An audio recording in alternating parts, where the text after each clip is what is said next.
ADRG. Malien au Conseil en Guinée. C'est un jeu de communication, rappelle ou affirme bien sûr un acteur politique. La participation des ministres de la République sœur du Mali au dernier conseil des ministres du gouvernement guinéen suscite donc des réactions. Tout à l'heure, nous allons en parler dans cette émission. Alors, le Mali et la Guinée décident donc de se retrouver et bien évidemment de conjuguer les mêmes verbes pendant cette transition. Alors, Abayla, est-ce qu'on peut parler, si vous voulez, des hommes sous perfusion qui décident de serrer les coudes?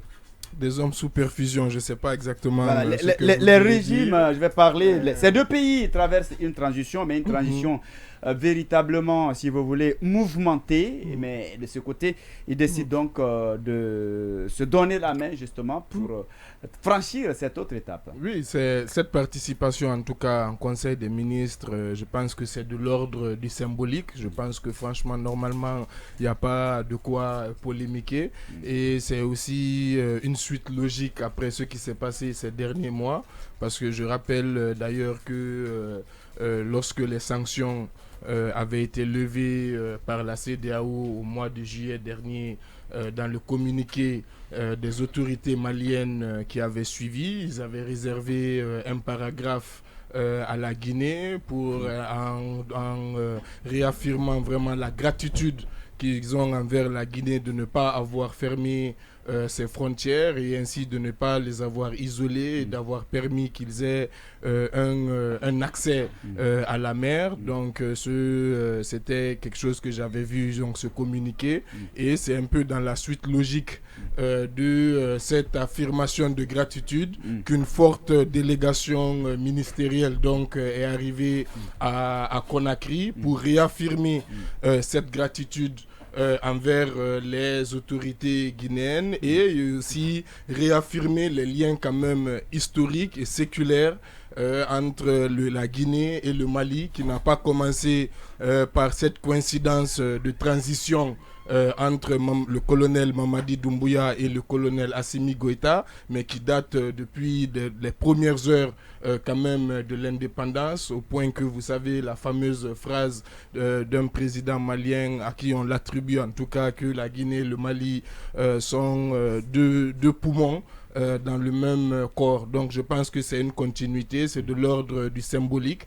Et c'est l'occasion aussi bien sûr de, comment on appelle, entrevoir les perspectives aussi d'une meilleure coopération. Parce que vu que pendant cet isolement, on a développé une coopération, il faut aussi, comme on appelle, capitaliser là-dessus. Et je pense que c'est bien. Ils ont annoncé cette volonté aussi du fameux projet qui nous avait été promis par le professeur Alpha Condé de la ligne de chemin de fer. Donc, instruction a été donnée en tout cas aux ministres concernés des deux côtés de bien vouloir faire le nécessaire afin de matérialiser ce projet. Donc, moi, je trouve que c'est une très bonne chose et c'est une excellente initiative symbolique qui est de l'ordre du symbolique, cette participation de ces ministres maliens. D'accord. Voilà. Oui, Kamisoko, justement, est-ce que tu fais la même lecture? Est-ce que c'est vrai, il y a une certaine volonté de coopérer? Depuis le 5 septembre, il y a eu pas mal d'actions allant dans ce sens. Mais de là même à prendre part au conseil, est-ce que ça veut dire que le colonel tient beaucoup plus justement à cette coopération plus que n'importe qui? Absolument, parce que la Guinée, c'est vrai que la Guinée n'a pas abandonné le Mali. Et lorsque le Mali était frappé par les sanctions de la CEDEAO, il ne faut pas oublier quand même que le Mali a passé 6 mois difficiles. Si la Guinée n'avait pas réussi à ouvrir ses frontières avec le frère malien, ça allait être vraiment compliqué. Avec le Mali qui ne dispose pas de façade maritime, avec le Mali qui avait ses comptes, ses réserves en devises gelées au niveau de la BCAO. C'était très compliqué. Et la Guinée qui a ouvert ses portes aux voisins maliens aujourd'hui, lorsqu'il y a le retour à la normale, c'est bien beau, c'est bien évident que des autorités maliennes viennent en Guinée. Oui, même si ce n'était pas de Al-Barka, la Guinée aussi pouvait fermer comme le Sénégal parce que c'est que le Mali apporte au Sénégal en termes de flux commercial, et ce n'est pas comparable à la Guinée. Mais en dépit de tout, le Sénégal a fermé. En dépit de tout, la Côte d'Ivoire a fermé. Et c'est pourquoi ils ont levé aussi, parce qu'il y a eu un impact aussi boule de neige. Malgré tout l'apport que le Mali... Ceux qui sanctionnent ont souffert. Malgré tout l'apport du Mali à l'économie sénégalaise et ivoirienne, ils ont quand même fermé leurs frontières. Bien sûr. Ce n'était pas le cas de la Guinée, parce que le cas de la Guinée, la coopération entre la Guinée, la coopération commerciale, on est autour de moins de 10% jusqu'à présent. Donc c'est pour vous dire qu'aujourd'hui, avec la nouvelle donne, et le Mali sait maintenant qu'ils ont un partenaire qui est la Guinée, qui est toujours disposé à être à leur disposition, qui dispose d'une façade maritime. Donc beaucoup de marchandises du Mali peuvent désormais transiter par la Guinée, et ça les aide parce qu'en termes de distance aussi, la Guinée est beaucoup plus proche du Mali que le Sénégal, la Côte d'Ivoire, n'eût été l'état désastreux de nos routes, mais avec les travaux qui sont en cours là, je pense que ce sont des perspectives qui peuvent être heureuses pour les deux parties. Mais ce qu'il faut quand même souligner, le colonel est dans une dynamique aujourd'hui parce que c'est deux présidents de la transition qui sont militaires, qui ont tous appartenu au groupement des forces spéciales. Il y a une certaine relation entre eux. Et aujourd'hui, ils veulent mettre leur relation personnelle dans le cadre d'une coopération entre les deux pays qui pourrait aider les deux pays parce que nous sommes dans une transition très mouvementée. On ne sait pas ce qui peut arriver demain. La Guinée aussi peut subir les mêmes sanctions comme c'est clair. Donc du Mali. On se prépare donc, à déjà. Tout moment, il faut avoir son plan B à lui pour que demain, les deux peuvent s'entraider davantage. Très bien. Et sortir Sékou Kondé nous laisse ce message depuis Sigiri. Bonsoir Sékou. Salif Keita a remis un dossier à son premier ministre pour une fédération entre le Mali et la Guinée. Je pense que cela n'est pas possible car c'est une politique difficile à appliquer entre les deux pays. Ibro Diané nous laisse ce message. Association des pauvres aggrave toujours la misère. Ibro depuis l'Allemagne. Diallo Abdurrahman, salut à toute l'équipe. L'écoute est favorable du côté de Paris. La fédération de Guinée et du Mali est incompatible car la France est farouchement opposée à la transition malienne et au contraire pour la Guinée est soutenue par la France. Alors je ne vois pas l'aboutissement de cette fédération entre les deux pays pour la simple raison que l'ennemi de ton ennemi c'est ton ami et l'ami de ton ennemi c'est bien sûr ton ennemi. C'est signé donc Diallo Abdraman qui nous a laissé donc ce message depuis Paris. Ils sont nombreux à nous laisser des messages. Ibekam, bonsoir à l'équipe. Je pense bien que le colonel Doumbouya est un militaire qui s'inspire des réalités des autres pays. À l'allure où vont les choses, la pédagogie diplomatique doit peser sur la balance avant de convaincre la junte.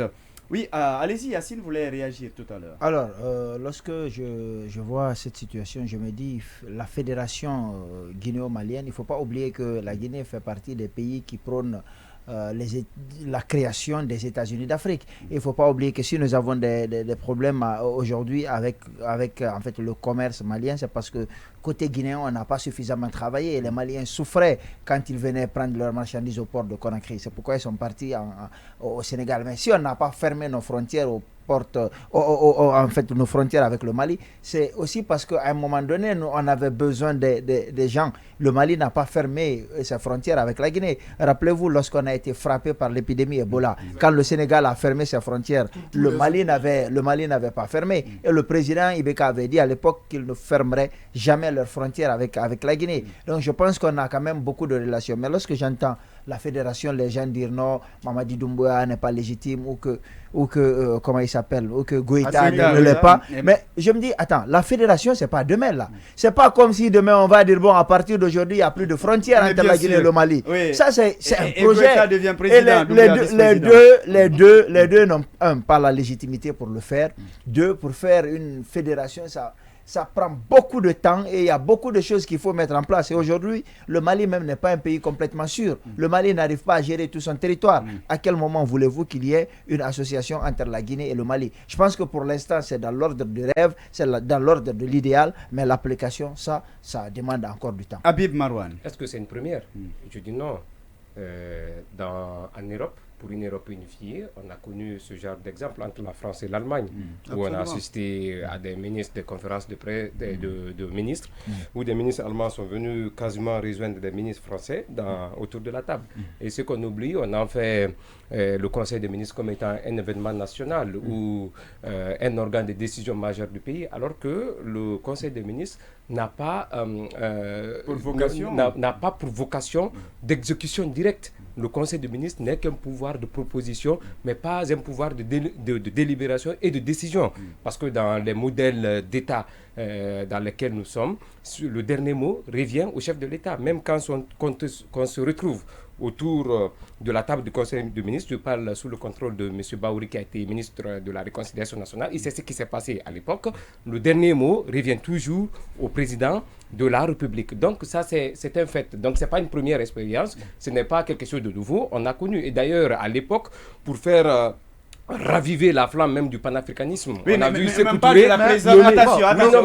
On parle de la présence des ministres maliens au Conseil. Mais je vous dis, c'est de ça on parle, oui. Ça, c'est trop minime. Pour par la Guinée, rapport à la c'est une première nomination avec Alpha Condé, on a connu cela pour juste raviver cette flamme du panafricanisme, parce qu'on est dans ce thé-là. Il y a eu Alpha qui a nommé des ministres sénégalais dans son gouvernement. À l'époque de Sékou Touré, on a nommé des Béninois. Il y a même, j'ai oublié le gars qui a été Béhanzin, qui a été ministre de l'Éducation à Dalor, qui n'est pas quand même guinéen. Tout ça, ce sont des faits. Intéressons-nous à l'histoire. Mais au-delà de cette représentation, comme l'a dit, de ce ordre qui relève de l'ordre de la symbolique, il faudrait aller toucher à la réalité au fond. À chaque fin de mois ou à chaque fin d'année, on assiste à des prises d'armes entre les communautés riveraines, entre le Mali et la Guinée. Donc si au sommet, il y a cette bonne cohabitation, au fond, c'est quand même impossible qu'on assiste quand même à cette cohabitation des peuples. Aujourd'hui, on nous parle de quelle fédération? On veut nous parler d'une fédération des chefs d'État ou parler des fédérations des pays ou des territoires. C'est des questions qui restent à poser, mais je pense que tout ce qu'on est en train de nous présenter, c'est dans l'ordre du putsch, c'est dans l'ordre du populisme, et ça n'a rien de consistant, ce n'est que de la chimère qu'on est en train de vendre au peuple. Bien, oui, et Diallo? Bon, presque ils ont tout dit, puisque c'est vraiment symbolique. Vous savez que les bons confondent les bons amis. Le Mali et la Guinée constituent deux poumons dans un même corps, mais le Mali n'a jamais utilisé le circuit économique de la République de Guinée, puisqu'il faut se fier au principe de la réalité. Vous savez que c'est un peu ridicule quand on se dit il faut faire un chemin de fer entre la Guinée et le Mali. C'est ridicule, puisque vous vous rappelez que quand on a inauguré le chemin de fer Conakry-Cancan avec Zagopé, avec l'ex-président Lula, c'est Valais. Je pense que c'est avec l'ex-président Lula, non? Oui. Je pense qu'ils ont inauguré et ça n'a jamais marché. Non, c'est la pose de la première pierre. C'est pas l'inauguration, la pose de la première pierre, quoi. En fait, vous me comprenez, même si je dis le contraire, le sens est là, vous devez être éloquent. C'est bien, merci de m'avoir aidé dans ce sens-là. Mais ce que moi je veux rappeler, sérieusement, avec sincérité, si la Guinée et le Mali se réunissent, ils ne peuvent pas faire 10 km de goudron.